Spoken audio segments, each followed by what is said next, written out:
And welcome back to For Such a Time as This. I am Pastor James Pittman. The reason why we do For Such a Time as This, we want to create a lens by which Christians can look at the world. And this is a perfect clip for doing this. Let me set the scene. Lady Gaga, she's in the news. And she has issue with the Vice President of the United States and his wife, who chooses to work at a Christian school. Let me go ahead and play the clip, and then we'll comment on it. And to Mike Pence, who thinks it's acceptable that his wife work at a school that bans LGBTQ, you are wrong. Would you like to do so? You say we should not discriminate against Christianity. You are the worst representation of what it means to be a Christian. I am a Christian woman. And what I do know about Christianity is that we bear no prejudice and everybody is welcome. So, Pence?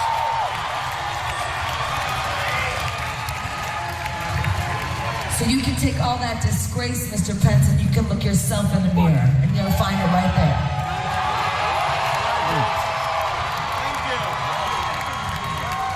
Okay, I'm sorry, I got upset for a second. Okay, so here's what's going on. I guess Vice President Pence's wife works at a Christian school. The school says if you want to attend here, if your family wants to be a part of this school, you, family, must agree to the biblical standards of sexuality. And I guess the Gaga has a problem with that. She says this, she says, it's a disgrace. And she says, I'm a Christian woman, and one thing I know about Christianity is that there's no prejudices and that we welcome all. I guess she welcomes all except Christians who believe in biblical sexuality. I guess everyone is accepted except Pence and his wife. And she becomes the standard. If you look at that clip, oh my, she becomes the standard of Christianity. She says, I'm a Christian, and one thing I know about Christianity is ABC. And Mike Pence, you're out of what is the true meaning of Christianity. Because you see, Lady Gaga, she's the standard of Christianity. I won't go down that road too far. Pray for Lady Gaga. Again, I don't know what a Gaga is, but pray for her. Here's the bigger issue.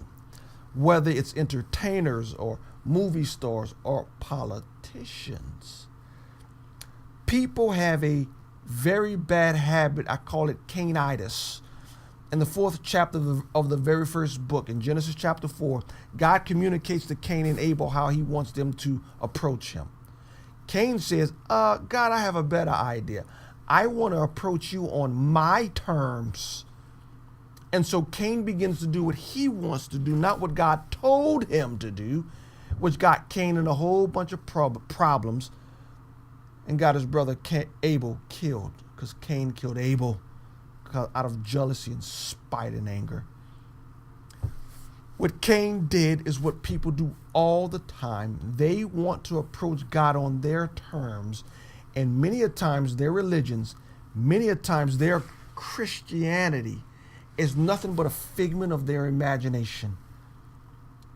It's a figment of their imagination. They choose to approach God in their way, and that's not Christianity at all, people. We have to approach God the way He told us, the way He prescribed to us. We can't make it up. We can't make it up. And in this particular area of sexuality, the LGBTQ, man, it's a lot of, it seems like I can add a new letter every year.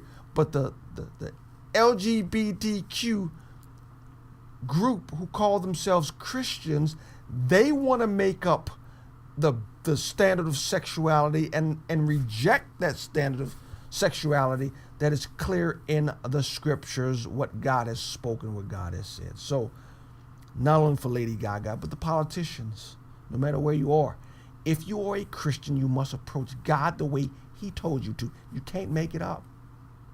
It's not fairy tale. And so, whether it's Lady Gaga or anyone, you can't make it up on your own. You must approach God the way He told you to approach Him. And you must call sin, sin. You must conform to His commandments, not the other way around. I am your host, Pastor James Pittman. Like us on Facebook, follow us on YouTube.